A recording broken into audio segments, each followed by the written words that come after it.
ঝালকাঠি জেলার নলছিটি উপজেলা। তার মাঝে ছোট্ট একটা গ্রাম মাদারখোনা। এই গ্রামেই জন্ম নিয়েছিল এমন একজন যে কিনা পরিণত বয়সে ধারণ করেছিল বাংলাদেশের ইতিহাসের বর্বরতম খুনের তকমা। মৃত্যু না হওয়া পর্যন্ত মানুষের পাঁজরের উপরে উন্মাদ নৃত্য করা ছিল যার প্রিয় শখ। রক্তের ফিনকিতে জিঘাংসা মিটিয়ে এক একটা খুনের পর দুধ দিয়ে গোসল করা ছিল যার রেওয়াজ। তার নাম এরশাদ শিকদার। মাদারঘোনা গ্রামের এক দরিদ্র কৃষক বন্দে আলী মিয়ার ছোট ছেলে এই এরশাদ শিকদার।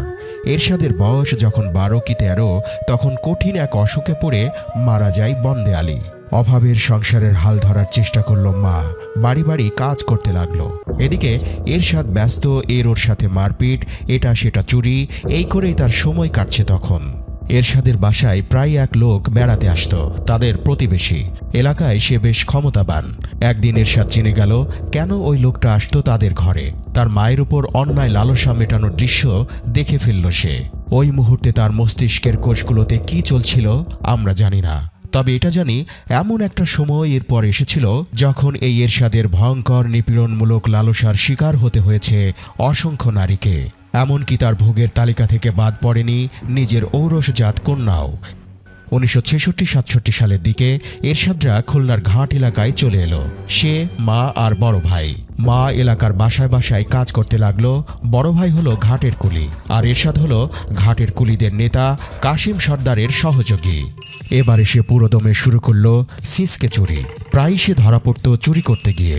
গায়ের রং ফর্সা হওয়ায় অনেকেই তাকে ডাকত রাঙাচোরা, কেউ কেউ ডাকত ধলাচোরা বলেও।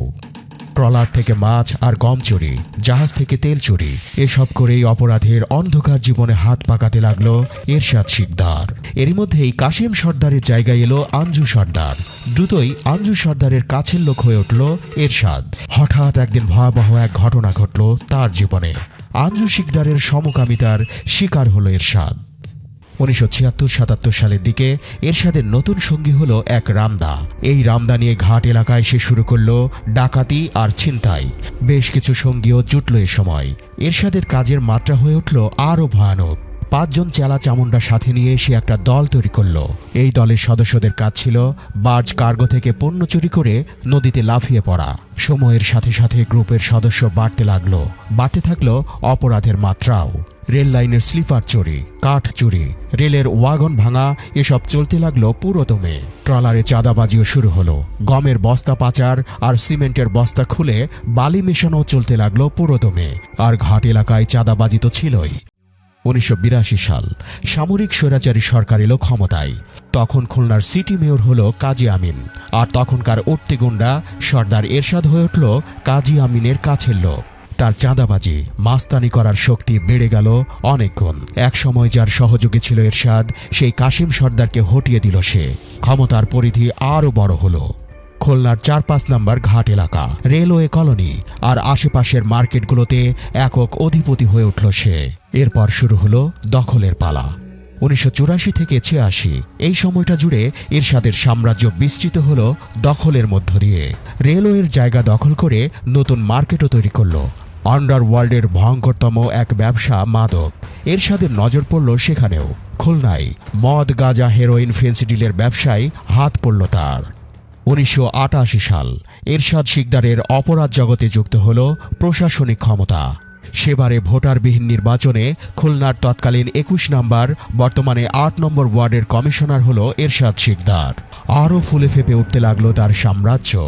বাংলাদেশ শিল্প ব্যাংক, বাংলাদেশ বিমান আর বাংলাদেশ রেলওয়ের জায়গা দখল করে গড়ে তুলল বস্তি।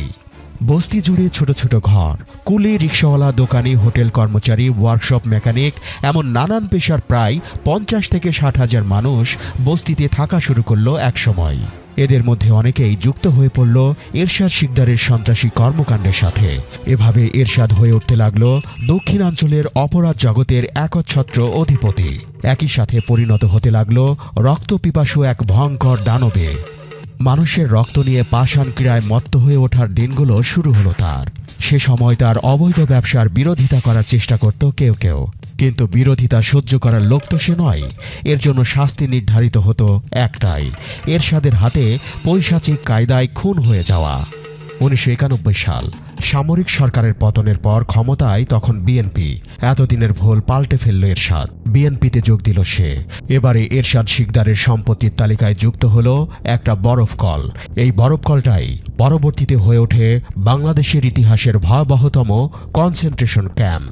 ঘাট এলাকার একমাত্র এই বরফ কলের মালিক ছিল রফিক। তাকে এলাকা থেকে তাড়িয়ে দিয়ে সেটা দখল করে নিয়েছিল এরশাদ শিকদার। ঘাটের প্রত্যেক ব্যবসায়ীকে এই কল থেকে বরফ নেয়ার জন্য বাধ্য করা হতো। বরফ কলটা পরিণত হয়েছিল রক্তহিম করা পৈশাচিক এক আতঙ্কের নামে। কারণ এরশাদ শিকদার এখানে চালাতো রক্ত মাংসে গড়া এক একটা মানুষের শরীর নিয়ে পৈশাচিকতম বর্বরতা। কি বন্ধু কি শত্রু, এরশাদ শিকদারের রক্তের লোভ ছাড়েনি কাউকেই। একের পর এক মানুষ খুনের কারখানায় বরফ কলে একটা এয়ার কন্ডিশন রুম ছিল। এই রুমেই এরশাদ শিকদার আয়োজন করত মদ জুয়ার আসরের। আর সেই আসরে নিয়মিত যোগ দিত স্থানীয় প্রশাসন, পুলিশ, রাজনৈতিক দলের শীর্ষ নেতৃবৃন্দ। শোনা যায় বাংলা চলচ্চিত্রের এক নামকরা ভিলেনও উপস্থিত থাকত সেখানে। মদ জুয়ার আসর শুধু নয়, বিলাসবহুল প্রমোদ বিহারের আয়োজনও করা হতো এদেরকে নিয়ে। এভাবে ধীরে ধীরে ক্ষমতাসীন লোকদের নিজের পকেটে পড়তে লাগল এরশাদ শিকদার। নরপিশাচ হয়ে ওঠার রাস্তাটা আরও মসৃণ হতে লাগল। এরশাদ তখন তৎকালীন 21 নম্বর ওয়ার্ডের কমিশনার। তার সবচেয়ে বড় প্রতিদ্বন্দ্বী পার্শ্ববর্তী 15 নম্বর ওয়ার্ডের কমিশনার আওয়ামী লীগ নেতা মুসলিম উদ্দিন খান। প্রতিপক্ষ গ্রুপ একবার মামলা করল এরশাদ আর তার সহযোগীদের বিরুদ্ধে। কোনো এক কারণে মামলার আসামির তালিকা থেকে বাদ পড়ে যায় এরশাদের দলের টাক আজিজ নামের একজন। সন্দেহ হলো এরশাদের, কেন তার নামে মামলা হলো না? সে নিশ্চয়ই অন্য গ্রুপকে সহায়তা করে। এরপর কেবল সন্দেহ মেটানোর জন্যই এরশাদ খুন করল টাক আজিজকে। একটা হাউজ, ওই হাউজে চাষ হতো রাক্ষসে আফ্রিকান মাগুর। পৈশাচিক কায়দায় মানুষ খুনের পর লাশ ফেলে দেয়া হতো এই হাউজে। এক একটা রক্ত মাংসের মানুষের শরীর হয়ে উঠত রাক্ষসে মাগুরের খাবার। এরশাদের এইসব আস্তানা আর ক্যাম্প বানানোর জন্য যত জমি দরকার হতো তার কেনা বেচার দালালি করত ঢাকাই আজিজ। এই কাজটাই তার জন্য কাল হয়েছিল। তার অপরাধ ছিল দালালির সুবাদে সে এরশাদের নানান জায়গার সম্পত্তির বিবরণ জানত। এরপর এরশাদের হাতে লাশ হয়ে ভৈরব নদীতে ডুবে সেই অপরাধের শাস্তি পেতে হয় ঢাকাই আজিজকে। 1996 সালে আবার ক্ষমতায় এলো আওয়ামী লীগ। আবারও ভোল পাল্টানোর সময় হলো এরশাদের। 1997 সালে যখন আওয়ামী লীগ নেতা মুসলিম উদ্দিন খান হত্যার প্রধান আসামি এরশাদ, যখন পুলিশের রেকর্ডে তার নামে 30টি মামলা রয়েছে, যখন তাকে ধরিয়ে দেওয়ার জন্য পুলিশ পুরস্কার ঘোষণা করেছে, সেই অবস্থাতেই খুলনা সার্কিট হাউজে পুলিশের সামনে আওয়ামী লীগ নেতাদের গলায় ফুলের মালা পরিয়ে দিয়ে দলে যোগ দিল এরশাদ। এই নিয়ে দলের অভ্যন্তরে বিতর্ক শুরু হওয়ায় 1998 সালে তাকে বহিষ্কার করা হলো আওয়ামী লীগ থেকে। আপাদমস্তক মানুষ বেশি এই দানব এরশাদ শিকদার এমন খেলার ছলেই খুন করতে করতে কেড়ে নিয়েছিল 60 জন মানুষের জীবন। এই সংখ্যা শুধু পুলিশের প্রাপ্ত তথ্য অনুযায়ী। আরও কত প্রাণ প্রদীপ সে নিভিয়ে দিয়েছিল শুধু তার রক্তের নেশা মেটাতে গিয়ে কে জানে। বিভিন্ন মাধ্যমে এরশাদের 6টি বিয়ের কথা জানা গিয়েছিল। তার প্রথম স্ত্রীর নাম খদেজা বেগম। সানজিদা আক্তার শোভা নামে তার আরেক স্ত্রীর কথাও জানা যায়, যাকে তিনি তার বিলাসবহুল বাড়ি স্বর্ণকমলে এনেছিলেন। এছাড়াও রূপসার রাজাপুর গ্রামের তসলিমা, বাগেরহাটের রামপাল উপজেলার ফরিদা, সহযোগী বারেক কমান্ডারের স্ত্রী রামেছা এবং যাত্রা দলের নায়িকা পাইকগাছার দুর্গারানীর কথাও জানা যায়। এছাড়াও নূরে আলমের সাক্ষ্য মতে তার স্ত্রী হীরাকে এরশাদ নির্যাতন করেন বলে অভিযোগ রয়েছে। এরশাদের প্রথম স্ত্রী খদেজার গর্ভে এরশাদের 4টি সন্তান জন্ম নেয়, যার মধ্যে 3টি ছেলে ও 1টি মেয়ে। এছাড়া গ্রেপ্তারের পর শোভার গর্ভে জান্নাতুল নওরিন এমিলি এশা নামে এক মেয়ের জন্ম হয়। 2022 সালের 4 মার্চ রাজধানীর গুলশানের একটি বাসা থেকে পুলিশ জান্নাতুল নওরিন এশার ঝুলন্ত লাশ উদ্ধার করে। 1999 সালের 11 আগস্ট 3 মাস আগে করা খালিদ খুনের কারণে তার নামে মামলা হয়েছে। খালিদের লাশও পাওয়া গেছে। এই সময় এরশাদ শিকদার হয়তো ভেবেছিল তার ক্ষমতার জোরটা দেখিয়ে একটা নাটক করে নেওয়া যাক। এতদিন পর্যন্ত পুলিশের হাতে ধরা না পড়ার জন্য এক অভিনব কাজ করত এরশাদ শিকদার। এলাকার কবরস্থানে 2টি নকল কবর বানিয়ে রেখেছিল এরশাদ। পুলিশ এলেই সেখানে গিয়ে লুকিয়ে থাকত। এবারে নাটকের শখ হওয়ায় সে সিদ্ধান্ত নিল নিজেই পুলিশের কাছে ধরা দেবে। প্ল্যান মতো একদিন সকালে রেলওয়ের রেস্ট হাউসে সে দলের ক্যাডার আর ব্যবসায়ীদের সাথে আলাপ করল। সকাল 10টার দিকে রেল স্টেশনে দাঁড়িয়ে বক্তৃতা দিল, দোয়াও চাইল। সে সময় পুলিশ এলো। পুলিশের আগমনে একটা সাজানো হইচই তৈরি করা হলো। হইচইয়ের মাঝখানে এরশাদ নিজেই উঠে পড়ল পুলিশ ভ্যানে। কিন্তু তার জানা ছিল না, ইতিহাসে ন্যায় অন্যায়ের লড়াইয়ে কখনোই অন্যায় শেষ জেতা জিততে পারেনি, যতই পরিকল্পনা থাকুক না কেন। এরশাদ শিকদারের সেই ব্লু ম্যাপ মাঠে মারা পড়ল। সেবার ধরা পড়ার পর আর তার ফিরে যাওয়া হলো না মানুষ খুনের কারখানা ওই বরফ কলে। তৎকালীন খুলনা মহানগর পুলিশ কমিশনার আনোয়ারুল ইকবাল অনড় ভূমিকা পালন করলেন। এরশাদের নামে মামলা হলো যাবতীয় কর্মকাণ্ডের দায়ে। 2000 সালের 30 এপ্রিল খুলনার অতিরিক্ত জেলা ও দায়রা জজ আদালতে বিচারক এম হাসান ইমাম এরশাদ শিকদারের মৃত্যুদণ্ড ঘোষণা করলেন। এছাড়া 17টি খুনের মামলার 6টিতে ফাঁসি ও 5টিতে যাবজ্জীবন কারাদণ্ডের রায় দেয়া হলো। কারাগারে এরশাদ দিন কাটাত ভাবলেশীনভাবে। ভয়াবহ অপরাধ জীবনের জন্য বিন্দুমাত্র অনুশোচনা ছিল না তার। আমি তো মরে যাব, চলে যাব, রেখে যাব সবই, কিংবা ডাক দিয়াছেন দয়াল আমারে, এই গান গেয়ে সময় কাটাতো সে। মরে যাওয়ার সঙ্গে সঙ্গে পড়ে যাবে কান্নাকাটির ভিড়, সবাই মরে দিতে মাটি হইবে অস্থির, সবাই মরে দিবে মাটি, সবাই মরে দিবে মাটি, ভুল ত্রুটিতে নিবে ক্ষমা, কেউ বা সে খোঁজ করিবে কোন ব্যাংকে কি জমায়, আমি মরে যাব, আমি তো মরে যাব। আব্দুস সাত্তার মোহন্ত রচিত আমি তো মরেই যাব গানটি এরশাদ শিকদারের গান হিসেবেই একসময় দেশ জুড়ে জনপ্রিয়তা লাভ করে।